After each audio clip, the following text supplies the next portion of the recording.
While most boards don't fail because people don't care, they fail because no one ever taught them how to govern well. Our guest today, Aleem Punja, Executive Director of the Future Ready Initiative, a national agency of the Aga Khan Council for Canada, has worked with boards across many sectors and knows what it takes to make them truly effective. He's going to share with us how great boards focus on strategy and results, build trust with staff, and lead with what he calls head, heart, and homework. I'm certain you're going to find his ideas both practical and inspiring, and that's the goal of Five Good Ideas. I would also be remiss if I didn't mention that Aleem is alumni of the Maytree Policy School. We're delighted to have Aleem with us today. And Aleem, when you are ready, over to you to get us started. Elizabeth, thanks so much for the kind introduction, and it's a privilege to be here with you today. And I do want us to thank the Maytree team for all they've done to get us ready for today. It's spaces like this where us as community can come together and build capacity of the nonprofit sector. And it's truly a community that has belonging and that has dignity and that has an opportunity to reflect and learn from each other. I do want to take a moment before we get into the content to recognize the staff at the Aga Khan Council for Canada and the volunteers, many of who are sitting beside me in the room, just adjacent to my office here, and for those who have dialed in from across the country. I also recognize a number of names in this webinar room and those who I've worked with in the past and those who we continue to work with today. And so very, very grateful for those of you who have joined. Some of you who are going to be watching this webinar may remember some of the journey that myself and some of us were on together. And I wanted to bring these case examples in kind of the fullest transparency and also to be quite vulnerable. So then we could bring up some live examples of what those experiences could look like. I've anonymized those examples, but I ask for everyone to be respectful to be kind of show some respect in the conversation today. And for this will be kind of an opportunity for us to have meaningful discourse with one another, using those real examples as something that we can all certainly learn from. On a personal note, as Elizabeth has mentioned, I am an alumni from the Maytree Policy School, and I promise I haven't been told to put in a plug, but I feel compelled to do so. Maytree Policy School shaped my leadership in profound ways. It helped me think about policy differently. It helped me think about engaging government differently and the process, the legislative framework in which we work in.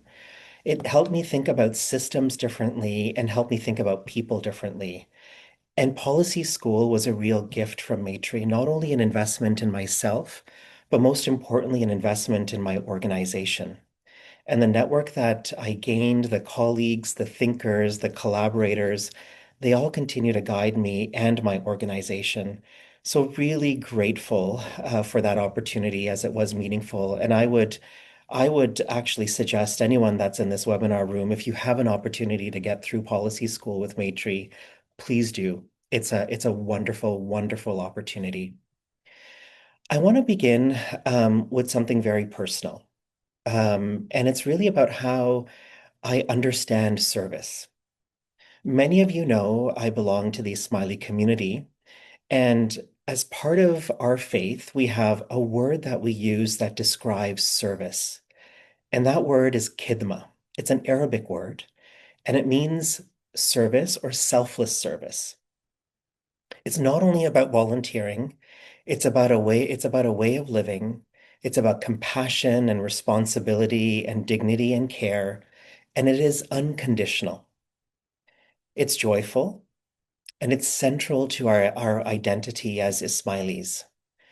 Khidma helped shape how I lead, how I govern, and how I show up for others. And it is why I've served on boards for years. I've served on working boards, on policy boards, on governance committees, on executive committees, on equity committees. And I've seen boards at their best, and I've seen boards at their most challenged situations ever. And through all of those experiences, the wonderful experiences, the messy experiences that one need to navigate, the complex ones, I've learned a lot during the course of my experience and my involvement with boards. And as Elizabeth had mentioned, boards rarely lose their way because people lack the skill or commitment. Boards lose their way is when they lose connection to their heart and the reason for why they serve. And sometimes we kind of hide behind KPIs and fiduciary language, bylaws and motions and business of governance and Robert's rules and all those things, of course, matter. They're important. But governance without heart, in my opinion, becomes performative. When we forget the people behind the decisions, the communities we serve, the dignity we protect, governance loses its purpose. And that's why I wanted to frame today's reflections, or perhaps five good ideas, something that I call heart, head, and homework. And so the heart really stands for the purpose, service, and empathy that we lead with. The head is the clarity and the structure and the discipline that makes governance effective and, of course, outcome-based. And homework is the preparation and the learning and the reflection that boards of directors ought to demonstrate so governance can be strong. So as we get into a bit of my journey and the five ideas or the five critical reflections that I certainly want to share, I thought we can start off with some audience engagement. And so I'm hoping that for those of you who are in front of a computer or your phones, if you can pull up the chat, and I'm really curious to know, so not the Q&A, but the chat this time. I'm really curious to know in one or two words, describe the relationship that you have with your board of directors. You might be a fellow board member, you might be a staff member, you might be a committee member who's inspired and interested in joining the board that you are serving on. You might be someone who's in and around a board or a community member that is benefited from a board. So I would love for you to describe in one or two words, and I'm seeing some things come in here. I'm seeing that Chris has written disconnected, friend, collegial, inquisitive, relaxed and confident, respectful, engaged, good friends with fellow board, but someone disconnected or somewhat disconnected, unengaged, collaborative, supportive, transactional, collegial. Okay. All things that we can certainly discuss and tackle in today's session. The second question that I have for people, and some of you who have been in and around well-functioning boards have kind of suggested that there's partnership and that there's thankfulness and that there's friendship and that there's engagement. But what's one or two words that describe a well-functioning board? How does that look and how does that feel? So if you want to put that in the chat, cohesiveness, yep, clarity and mission, strong leadership, confident and competent, good communication, a really important one, inspiring, understanding their roles, boundaries, absolutely, strategic, efficient, respectful, diverse, timely. Wow, these are really good ones here. Awesome. Let those come in. And as you are in that chat, would love for you to reflect on some of those words that your colleagues have put into that chat as we actually get into some of the content. So why don't we go right into it? My first good idea, or perhaps my first reflection, is that everything begins with purpose. And purpose is not decorative. It's a governance tool. And when boards forget their why, their why, they drift. They become reactive, they become bureaucratic, they become disconnected from the people they serve. And I saw this very clearly when I used to work in the broader public sector.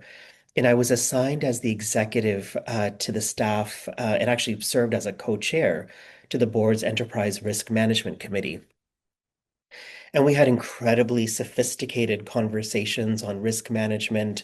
In fact, sometimes those conversations to me felt very kind of intergalactical, if that's even a word. We tracked everything. We tracked political risk and legislative risk and labor risk, equity and belonging, media risk. We talked about business continuity.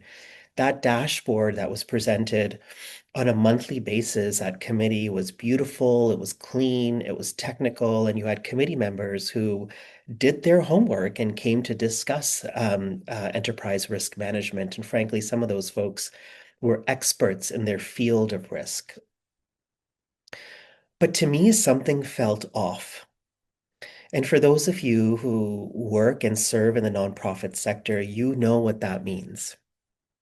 And the conversation was relatively corporate, it was disconnected, and it was absolutely disconnected from the children and youth and families who were the center of the work that we were doing.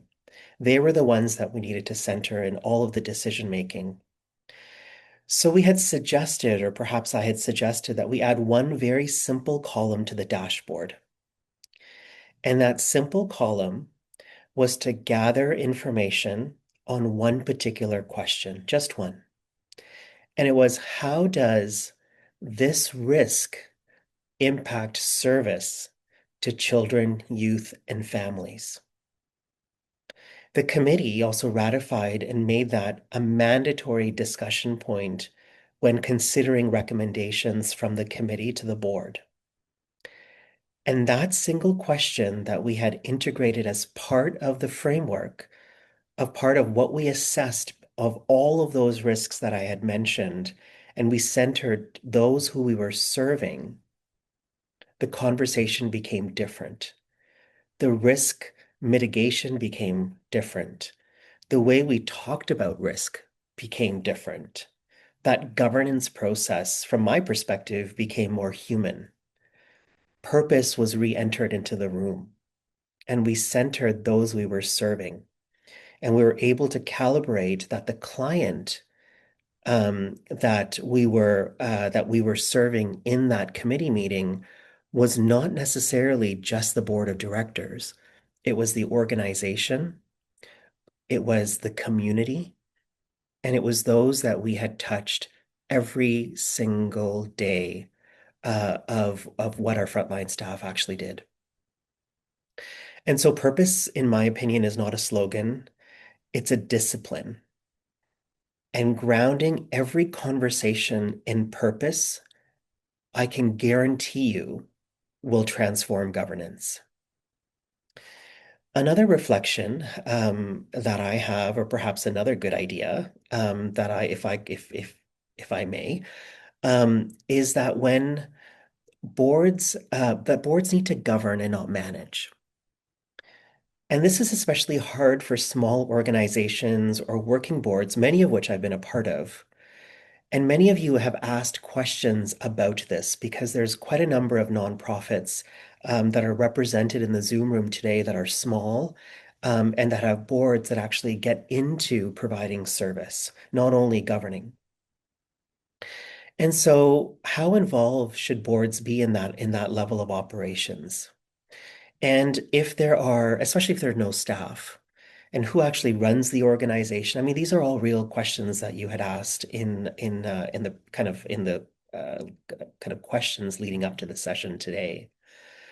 But the truth is, from my perspective, is that a board's value comes from direction, from strategy, from oversight, and connection to purpose, not necessarily from doing the work of staff.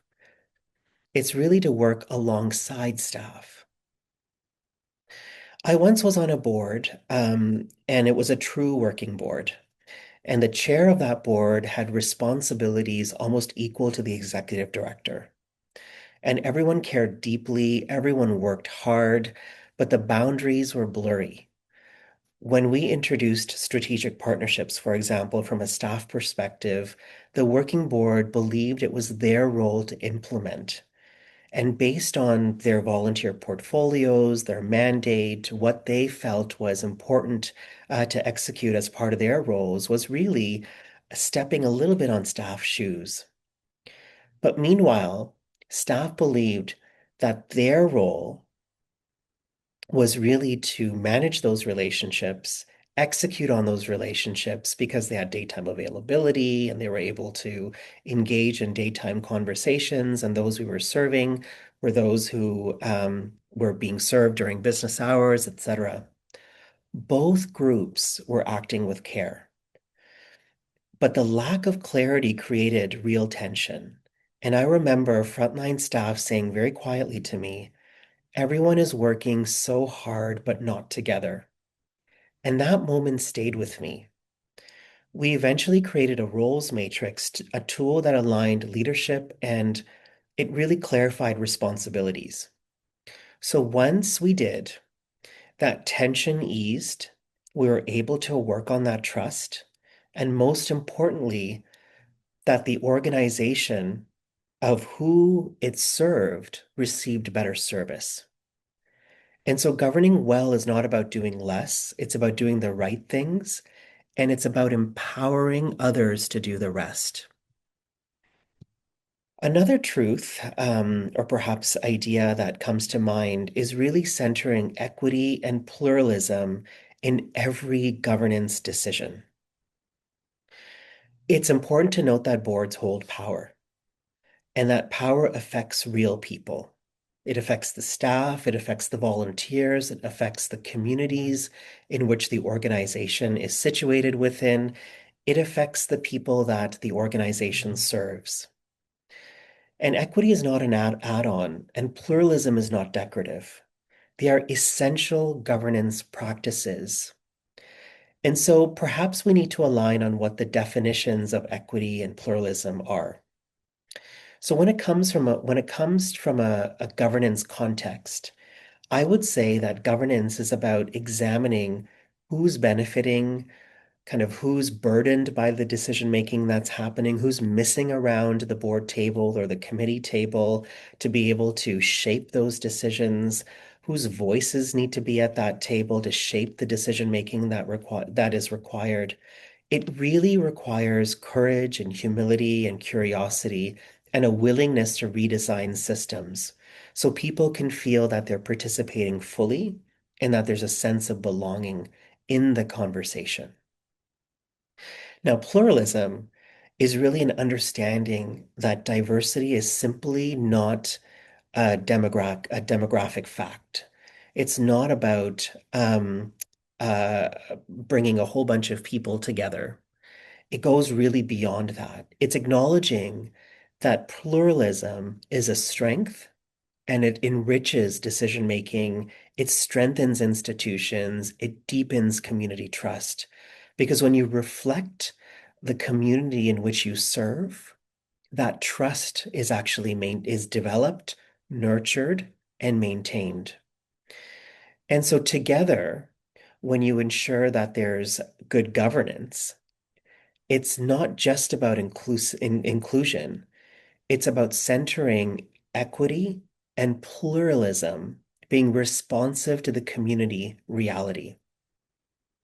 Now, I'll give you an example of a challenging situation that I actually was certainly a part of, and needing to certainly navigate with, with the board of directors that I supported as an executive. And I vividly remember this during COVID at a broader public sector organization that I used to work with. We were under enormous financial pressure. In fact, when I joined the organization, there was a historical debt that we were carrying, and there was a accountability agreement that was signed between the organization and the ministry to be able to balance the budget. So we were already in non-compliance. And one of the proposed solutions that were really brought forward by board members, but also by finance staff, was to close and or amalgamate two southern offices, which were located about 30 minutes apart from each other. On paper, the recommendation made perfect financial sense. It was clean, it was efficient, it was logical. Why do we need multiple offices? Why do we need to pay multiple rents to multiple landlords? All of those discussions actually led to very practical reasons for why these two offices didn't necessarily need to exist, and that we wanted people to be more embedded into the community and also renovate the main office, which was about 30 minutes north of the southern offices. Now, when we applied an equity lens, um, everything changed. Those offices, when we peeled the layers of the onion, served the most diverse communities in the region. The communities in which those two offices were serving, the diversity population exceeded well over 70% of the community in those communities.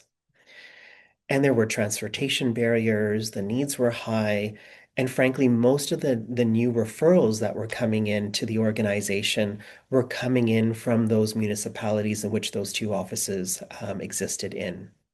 And so closing those offices would have reduced access, it would have weakened trust, and frankly, would have actually created inequities.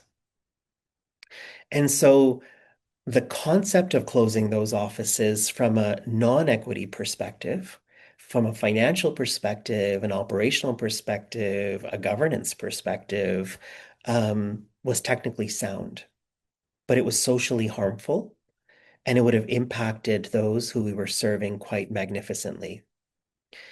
And so when we were able to pull the layers of the onion back for the board, and the board was able to see the full context when we centered equity and pluralism in the conversation, we were able to demonstrate what those implications were, and we made a different decision. And so governance is not only about balancing budgets. Some of you asked questions about your treasurer. Governance is about balancing and protecting the dignity and access of those who you're actually providing service to while balancing the budget. Because we do know that nonprofits today are in crisis and are doing less with more. But you have to ensure that you create an environment that has the full context to ensure that decisions are made and decisions are sound. Another piece of reflection or a good idea for me is really the context of trust. And I share this with sincerity because I've been a part of what happens when trust weakens. And I remember during the pandemic when I was a part of an organization navigating a very serious internal crisis, we experienced that. Externally, the sector, our nonprofit sector, was significantly strained. All of you will remember this, and in fact, some of this continues even today. And many of us were being held accountable by various stakeholder groups and community members and community organizations. But internally, something even more dangerous was happening. It was mistrust between the board and the executive team. And frankly, it wasn't because people didn't care. It was because historical fractures were never repaired. And at some point, people stopped seeing themselves as a single team. There were sides to the table, and people sat with conviction on their side of the table. And once sides exist in governance, everything becomes adversarial. Communication becomes guarded, decisions are slow, assumptions take over, trust completely evaporates. The situation was so severe that the government of the day needed to intervene. And the outcome was painful for everyone in the end, for staff, for board members, for community, and ultimately those we were serving. But what stayed with me is that all of this was unavoidable. All of this was avoidable, not unavoidable. It was avoidable. If trust had been nurtured earlier, if those fractures were worked on, if difficult conversations happened sooner, and if transparency had been the norm in the organization, it would have been a different story. It would have been a different outcome. So trust is not built in crisis. Trust is built in the calmest moments. If I can give you one recommendation out of today, is nurture your board and your staff relationships now. Invest in them, protect them, because when hard moments come your way, your strength will come from the trust that you've already built. And my last reflection is about strong boards needing to commit to learning, preparation, and reflection. When they show up, when boards ask generative and curious questions, when we normalize learning, when we evaluate our own performance, not just staff performance or the CEO or the executive director's performance, it creates this culture of curiosity. They carve out time for pause, and reflection is how boards become better at each other. Because remember, relationships play a huge, huge, huge role in this. And as I reflect on my own journey, I've come to believe that governance is certainly not administration. Governance is service, it's kidma, it's dignity, it gives a sense of belonging, and it creates an opportunity for possibility. And so when we lead with heart and with clarity and with equity, with trust, and a sense of commitment to learning and relationships, our organizations simply do not function. I can assure you they change lives, and those organizations and those boards will continue to enhance and improve the quality of life of those you're serving. And so I'll leave it there with some of my reflections, and I will ask Elizabeth to come on, and perhaps we can get to some questions and answers. Elizabeth, I hope this made sense. Oh, And there was some nuggets of wisdom that I could share, but I have to say that much of this learning has been just some reflections that I've garnered through my own career. And the teams that I've worked on, and you can't discount what you learn from other people. Um, lots of nuggets. It all made sense and lots to dive into there. And so I'm going to ask people if they have questions to again drop them into the Q&A box. We did have some people forward questions in advance, but you actually covered a lot of what people were asking. I want to start first of all just the comment that so much of what you offered was really grounded in the integrity of those things of heart and head and homework and bringing those all together in a way that works toward the mission of the organization and putting that first. Um, you in the I think a lot of what you said around building a strong trust-based relationship resonated with me. And I Right. think, talking about having you don't build trust in a time of crisis. You build it in an ongoing way. And I wonder if you can just comment a little bit or reflect a little bit on, the role of the CEO and the board chair in leading on that and how they can do that together. Because, a number of people will talk about an uneven participation on the board. And one of the first questions is around, how do you help someone who's new to a board where there's not a strong chair or things aren't actively engaged to really get into it? But can you talk a little bit about the leadership of the board chair and the CEO together as really setting that, modeling that trust and that strength? Yeah, Elizabeth, it's such a great question. And the relationship between the CEO or the executive director and the board chair is so incredibly important. In fact, they need to dance together and continue dancing together. And if they have asthma, they might need to take a puffer to be able to continue dancing together. And so they actually set the context for the entire board. And the CEO plays a significant role as well.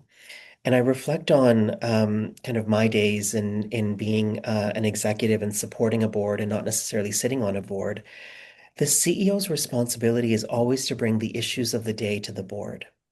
But I remember really clearly that when conversations started to become really corporate, There was one thing that we actually instituted, and everyone, because we're in a kind of diverse array of different organizations, people are serving different people. But my experience comes from child welfare.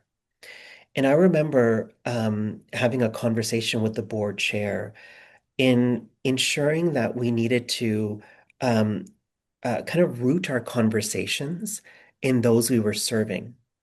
So at every board meeting, and this was well into the board cycle and well into the maturity of the board, we actually started every board meeting with a story. And it was not to patronize. It was not to kind of share kind of confidential information with the board by any means, but it was to ground the board in a meditative exercise, in a reflective exercise, to share a success story of a family of where one of our frontline staff was able to support. And so that, through that really, that would have not happened if the CEO and the board chair wouldn't have agreed to that kind of approach. And so what it did is it started a conversation on a footing where all of those decisions, and it allowed the board chair to facilitate a conversation amongst the board that was rooted in a scenario that the CEO and the executive staff brought to the board. And it allowed decisions to be centered around what the impacts truly were. And so I do think that it takes two to tango. I think it takes the board chair and the CEO to be able to have a very trusting relationship with each other. The other thing, Elizabeth, is when crisis hits, and we know that as nonprofits, we're constantly issue managing and we're calibrating and reconciling the strategic conversations and issues management. And especially when we're in an austerity type of environment and there's legislative change that's happening and there's lots of irons in the fire for various different things. And the relationship between the CEO and the chair, for where the CEO can actually bring these issue management pieces to the chair, no surprises at any point in time, and to say, you know what, this is the issue or the set of issues. This is where I think we need to go, but we need to engage in a discussion with the board to get their advice. Because the CEO is only as good as their board, and their board is only, frankly, as good as their CEO. And there's a reciprocal relationship there. And I would say the chair is the gatekeeper to that relationship. And so the chair has to be strong, the CEO has to be strong, and therefore, from my perspective, the board will be strong. So those are just some of my reflections, Elizabeth. Those are great. Thank you. So you said quite explicitly you don't build trust in a time of crisis. However, there are boards that find themselves in a place of crisis. And so there's a question around do you have any practical suggestions on rebuilding or fostering trust after in that period? Like, how do you come back up and start to rebuild? Well, I think it's a facilitated process. And, I would be remiss to say that using expertise like a coach, a board coach, to come in and facilitate that relationship is incredibly important because sometimes you do need a neutral party to come in to be able to kind of rebuild that trust that was perhaps broken or perhaps never there. I do think that centering purpose in everything that we do, even in and amongst a crisis situation, perhaps more importantly during crisis, and helping to set an environment of having open and transparent conversations with one another that are real, that bring those issues forward, starts to germinate that trust building. And the outcomes may not necessarily be the outcomes that the board or that the organization is leaning towards. It could be a negative outcome, or it could be a positive outcome. But the outcome doesn't necessarily matter. It's the process, from my perspective. because sometimes those outcomes are not controllable. But as the board and the CEO and executive staff continue to work in a crisis environment, there has to be an assumption that we're all starting from the same spot, and that the playing field has been leveled, and that the intentionality in terms of our responsibility to the organization and those that we serve and the staff and the volunteers, etc., that intentionality remains the same. And so working together, knowing that there are different roles, but working together in that time of crisis will nurture trust. Don't get me wrong. I'm not saying that it's that you can't build it during crisis, but I think what I'm really wanting to bring home is don't wait to build it during crisis. Ensure that you protect it and you nurture it in times of where there's not crisis, because we know that crisis is not a matter of if, it's a matter of when. Agreed. Um, a number of people, I think, in the nonprofit sector struggle with the question of recruitment. Now, I know you didn't touch on recruitment in your Of presentation, but I'm going to put you on the spot and ask you to think out loud. course. How do we attract new members? How do we do that and achieve some of the goals around the organization? Um, Young people, getting young people in, ensuring inclusion of the community that you're serving. Are those important criteria? What are some of your thoughts on the priorities of recruitment, but also the real challenges in terms of volunteerism and skills and all of that? Elizabeth, we have we're in and amongst tough economic times. We're in a situation where those who traditionally would come forward to serve may not necessarily be able to serve. We're in times where the communities that we're serving that should be on the board, because the board should reflect those communities, may not be able to step forward because of various different reasons. And that's an assumption, and perhaps that's a bit of a bias. But I am seeing this in the different boards that I sit on or that I advise with or that I support as executive staff. It's a reality that we're, I think, all experiencing across different sectors, especially because many of the boards in the nonprofit are volunteer boards. But I do think that a way to mitigate those situations is for organizations to have solid communication strategies and social media strategies.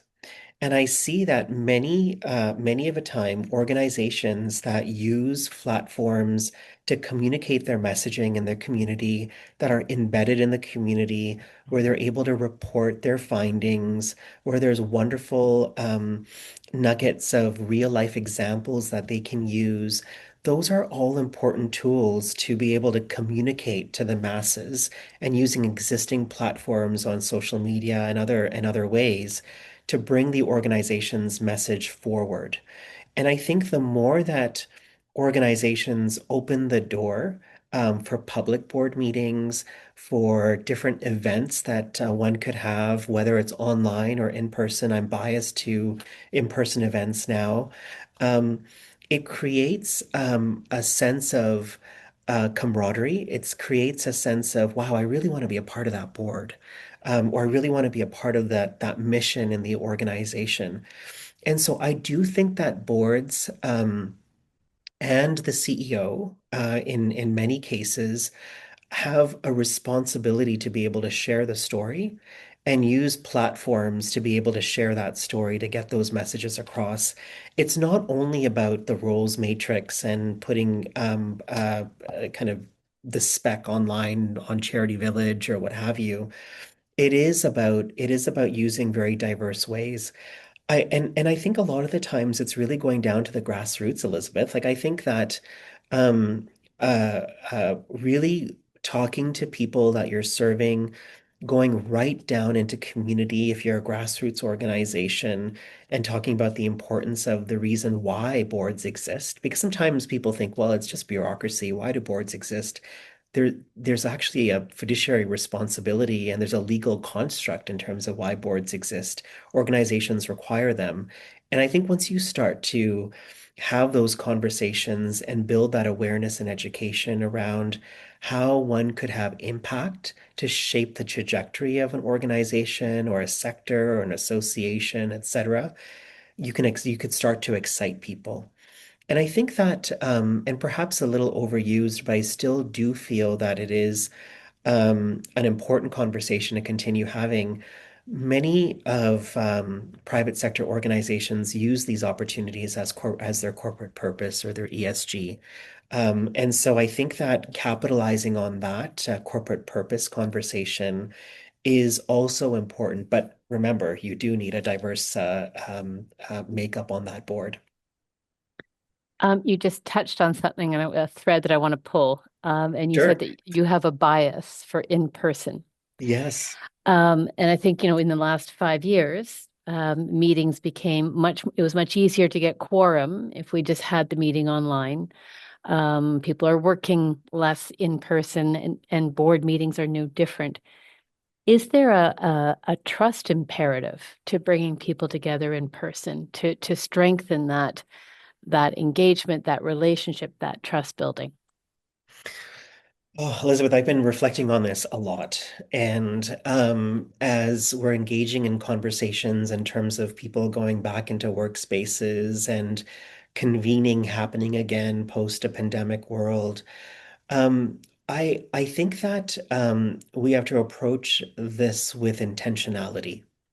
And relationship building is so incredibly important. And that really happens when you're able to break bread together and you're able to engage in a dialogue and in discourse when you're sitting across from one another. I do think that the virtual space is an enabler to getting work done. It's an enabler, and it's also kind of served as a tool of inclusion, because those who have barriers that are not necessarily able to come in person have an option to still have a sense of belonging through an online engagement. So I am a firm believer that you need both.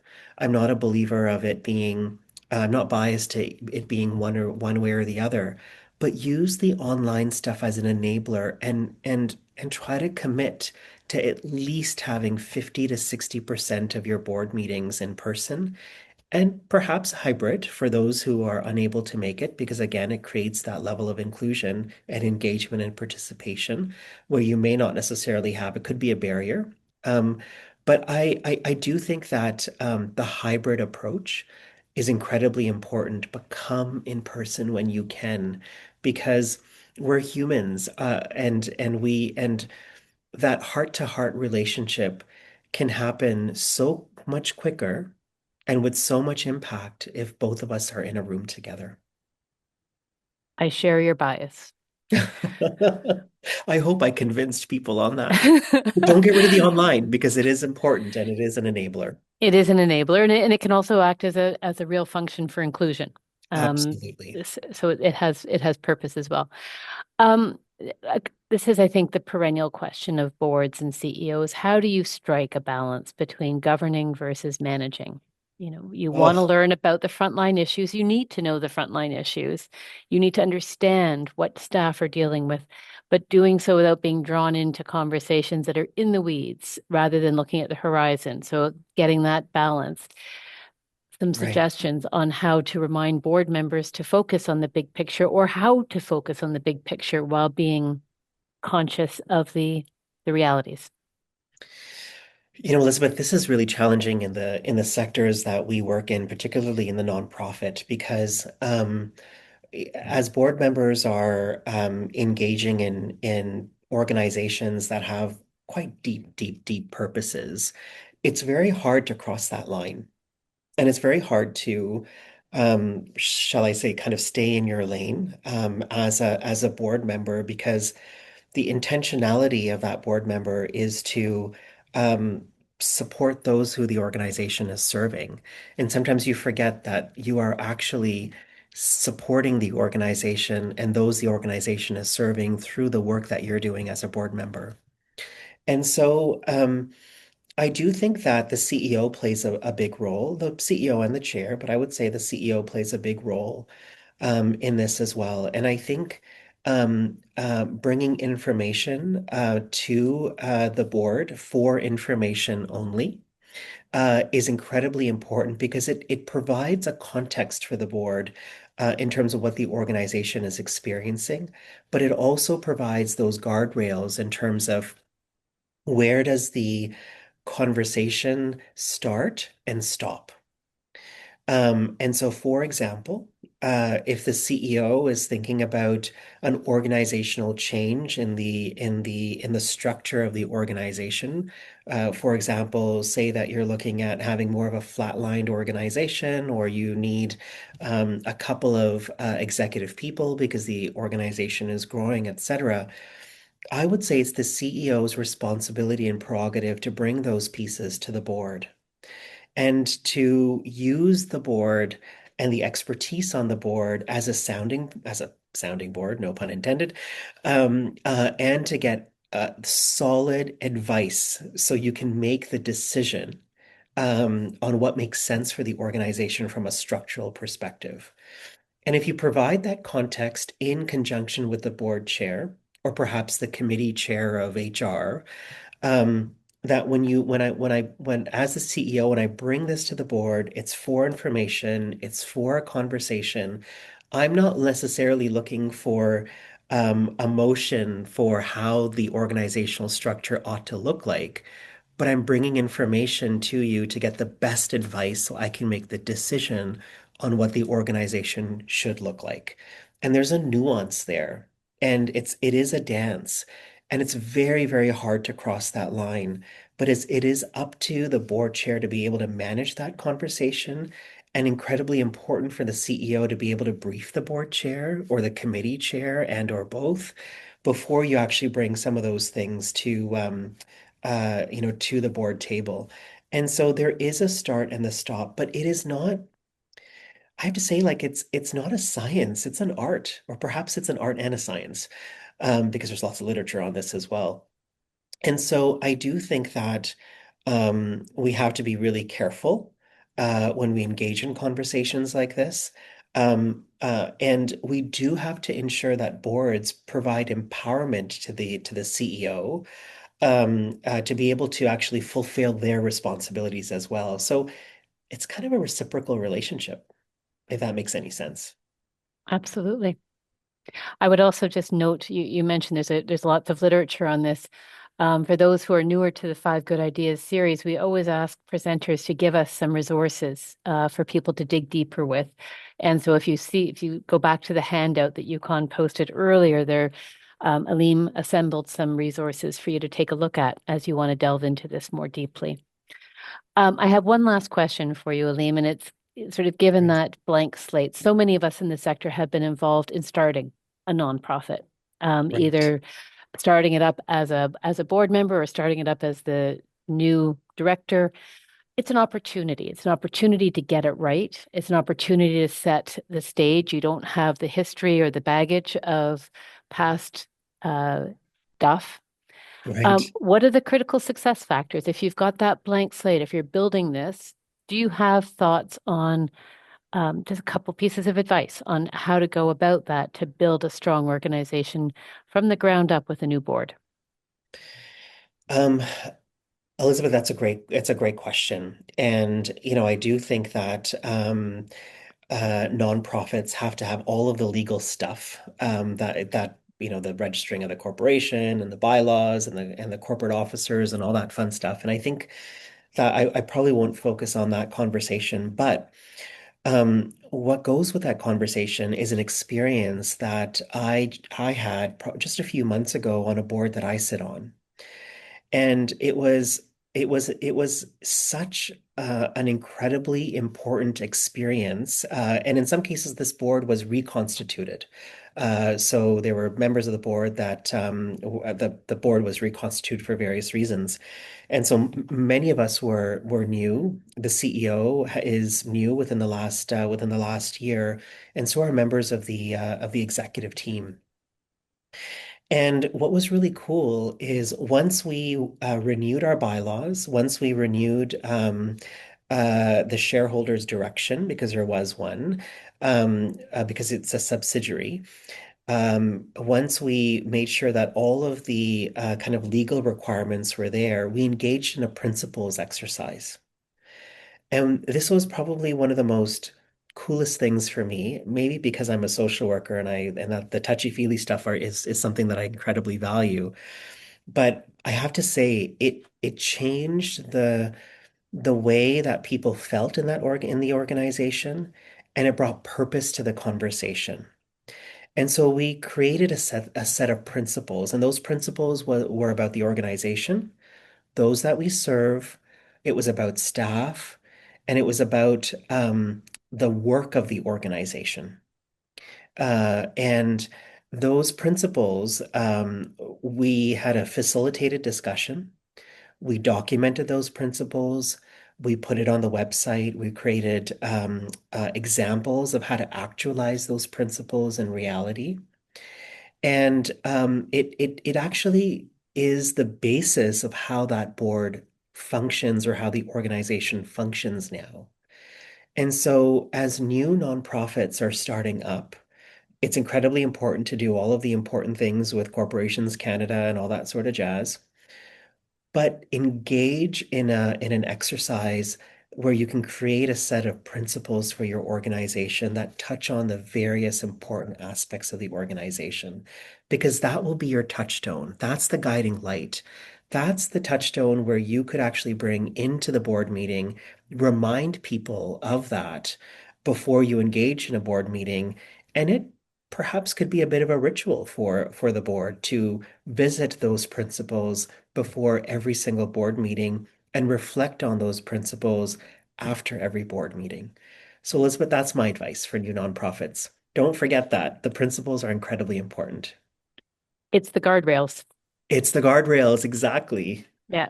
That's a wonderful place to end this. Thank you, Aleem, so much. I think the way that you have framed this as heart, head, and homework is such a wonderful, intuitive but insightful way of really grappling with all of the different elements that you've talked about today.